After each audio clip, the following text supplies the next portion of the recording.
But there's problems with the audio because earlier today, there's actually a really big story. And in order, this is actually a kind of hilarious thing we can open with, Patreon lawsuit. For those that aren't familiar, Patreon is a woke subscription service where you sign up, then people can choose to donate to your Patreon. I think everybody knows what Patreon is for the most part. And there's a lawsuit going on right now having to do with Owen Benjamin, who's a comedian who got banned, I guess for hate speech or something. And Patreon is now suing his patrons. In order to actually hear the lawsuit, the ongoing lawsuit, I had to download Zoom. That was the link. It was like, join the meeting right now. I actually got to go in the room. It was really funny because I don't think they realized how prominent this case was, how important it was. There was like 200 people in this room. Okay. And people weren't muting their mics. So the judge was like, hold on, I've got to ban this person from, Oh, wow. Like, yeah, because people didn't, like someone, like you'd hear audio looping and people didn't know. Right. It was really crazy. But so I downloaded Zoom. Zoom broke the drivers. I'm not saying that to dig or disrespect Zoom. I'm just saying that's what happened. Yeah. And I guess they tweeted at me like, let us know if you need any help. But something happened with the sound drivers. It broke it. We had to reinstall it. It changed everything. I successfully duct taped it all back together. We're using an XLR splitter to make it work. I'm actually holding two wires together underneath the desk. You can't see it. The current is actually going through Adam. It's electrocuting me a little bit. It's keeping him awake. Well, so let's do this. I want to briefly talk about this Patreon thing. Yeah, let's talk about it. And then we'll dive into the crazy news once people have a chance to actually join in. But so Mike Cernovich was tweeting about this. He was in the Zoom meeting.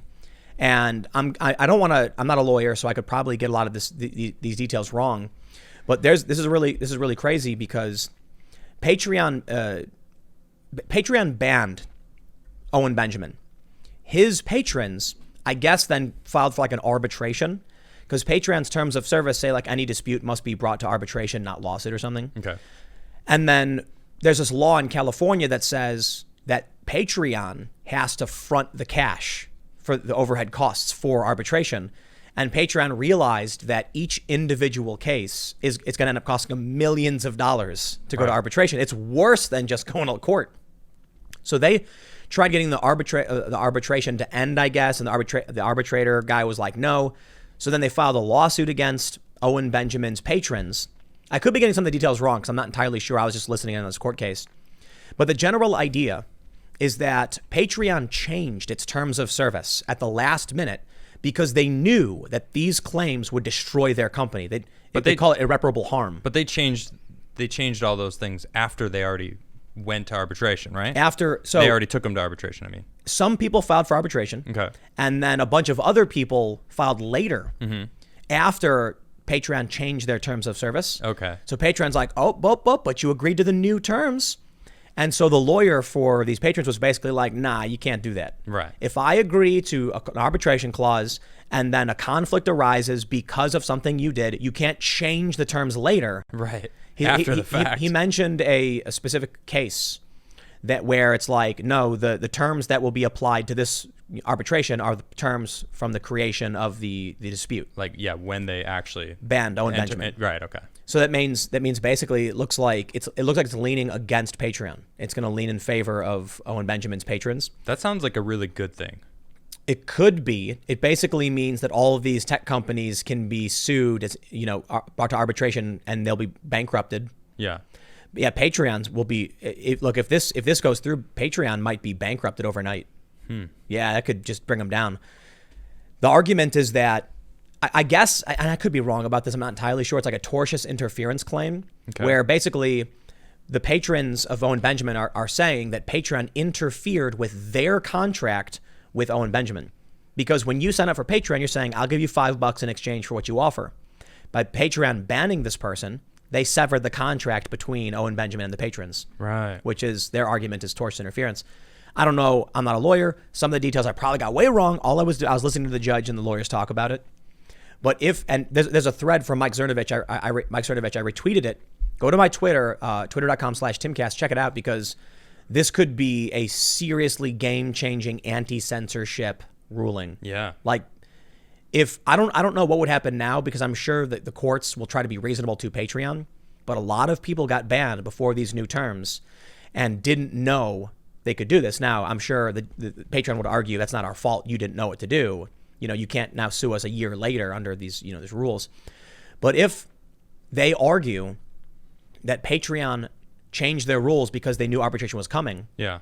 I think every single person banned from Patreon wouldn't you then be able to have all of those patrons, 10,000 plus people? I was reading about it. It seemed like the judge was looking at them at Patreon and going, why do you think that this is okay, what you did? It's not okay. Yeah. And knowing that, it's like, it looks awfully bad for Patreon. This, if I was a lawyer, I could probably give you a better, I could definitely give you better. There's a lot better, individuals than I. Yeah. But I wonder what would happen if, say, like Sargon of Akkad, who got banned, and he had several thousand patrons. Yep. All of a sudden, every one of his patrons now filed for arbitration, saying, based on the terms before. Right. You banned Sargon before you changed the terms. Our dispute is over before you change the terms. Nothing to do with new terms.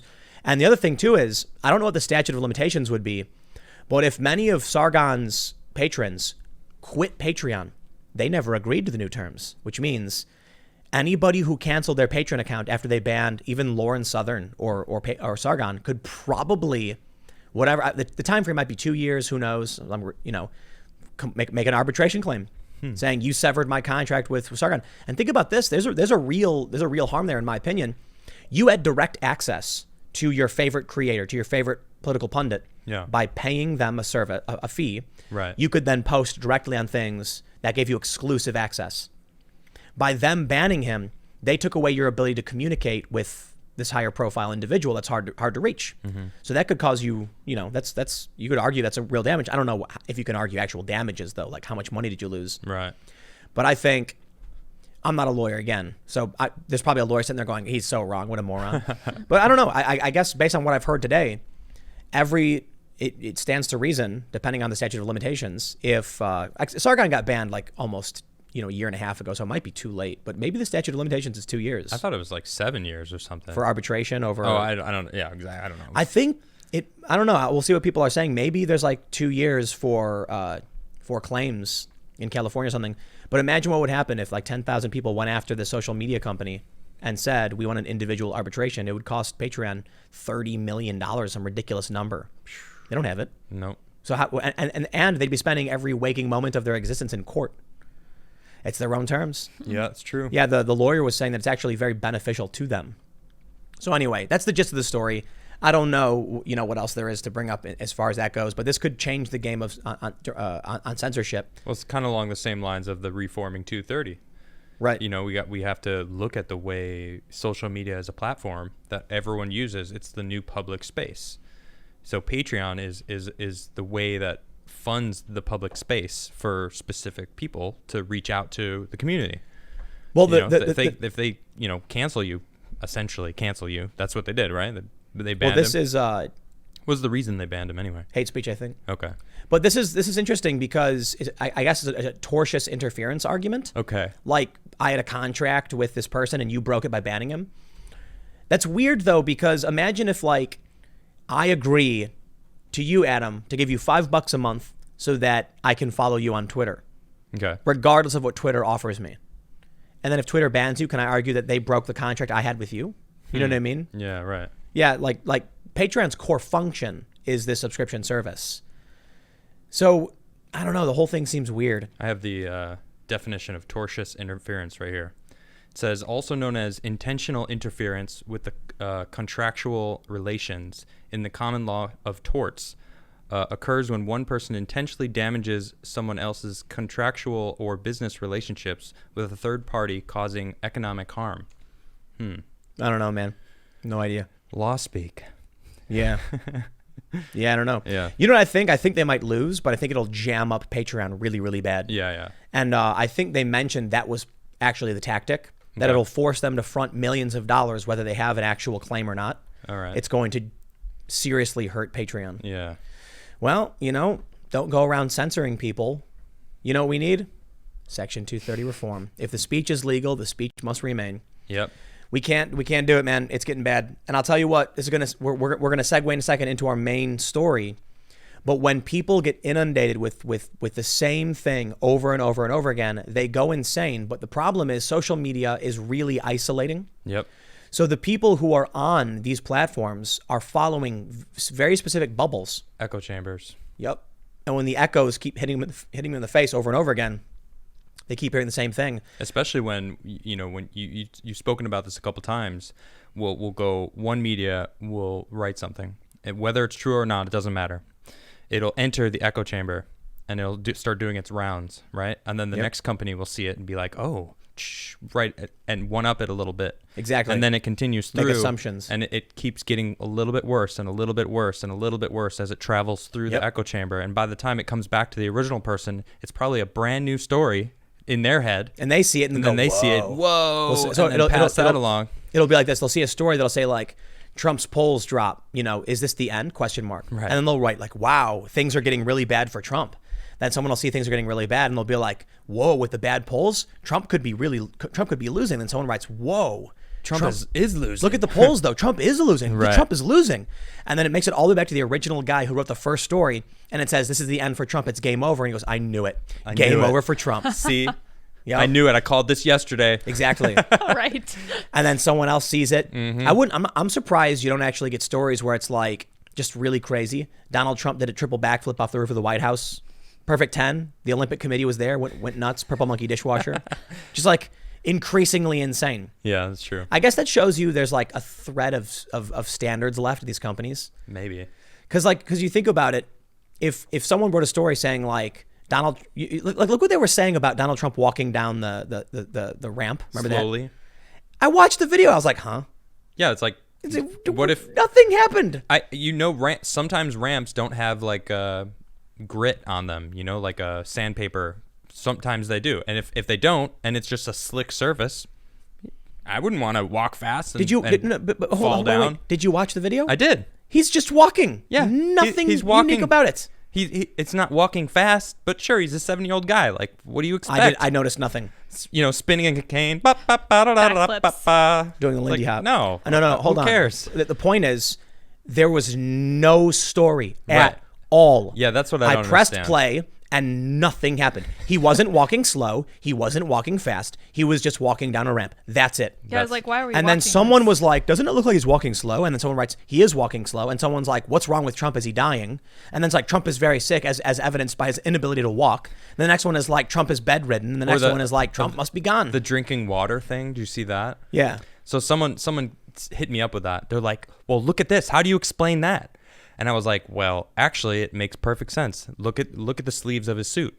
So I modeled suits for a long time. Oh, that explains it. And a lot of the time, if the sleeves are too thin, you can't make this gesture because it bunches up right so here. he pushed it. And looking at it, that's exactly what happened. He like went and it was like, nope. And he was like, oh. And then he helped his arm. You've got to like push your arm out. Yeah. You have to bring up the extra bits. Right. And like he didn't. He reached down and went to bring it up. And it looks goofy, but it makes perfect sense. You know what? It's like, hello. But listen. Come on. It doesn't even matter because imagine a world where Donald Trump drinks water and it becomes an international news story. That's how low they go, though. You know what I call it? What? Scraping the bottom of the barrel so hard they're pulling up wood chips. Yeah, that's a good point. They're like, yeah, and they pull up a chunk of wood and they're like, I think it's food. We got it. Look. So I looked up the definition, like the meaning of scraping the bottom of the barrel. Mm-hmm. And it was a reference to when the food was not left. Yeah. You scrape the edges to get what little bit of food you could. Okay. So I'm just imagining, like that's my analogy. And then I've actually gone crazy with it because just when you think they can't get any crazier, it's like they do. Yep. And so I called it scraping at the bottom of the barrel when they complained about Trump, like saying a certain thing to a certain politician. Yeah. Then it was like, Trump's ice cream. And I'm like, that's scraping the bottom of the barrel. Then it was like, Trump walking down a ramp and it's like, well, they're pulling up wood chips.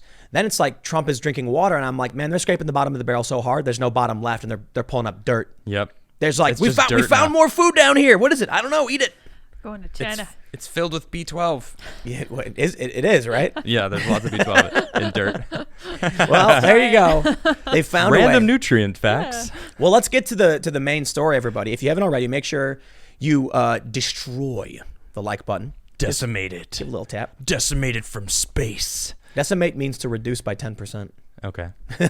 I'm just Makes sense. Factoid. Decimal. Reduce Yeah. the like button by 10%. That Now- doesn't sound as good. I'm pulling hairs though. That's kind of a shame because decimate sounds awesome. That's a I was- cool I- word. well, 'cause I was- Decimate that like button. I brought that up because I was reading something on Reddit where they were like, decimate is now used colloquially to refer to like destruction. Okay. But it was a specific reference to reduction by 10%, deci meaning 10 or whatever. That's funny. So anyway, yeah, but subscribe as well. If you haven't subscribed, you really should. Subscribing and liking and notification bell, you're telling YouTube you really like us. And then when you do that, YouTube says maybe other people will like them and then shares it. So you And should that's- smash that like button, basically. Yeah. Smash it. And shares and all that Smash it all. stuff. Smash But interacting with YouTube, engagement, comments, and super chats. Because that's how YouTube, the algorithm works, I guess. Nice. I don't know exactly how it works. Thanks for checking out this clip from the Timcast IRL podcast. We do the show live Monday through Friday at 8 p.m. If you want to catch the full show, tune in to this channel, subscribe, hit the like button, or check us out on iTunes and Spotify. And we will soon have this podcast up for free on all podcast platforms. Thanks for hanging out, and we'll see you all in the next episode.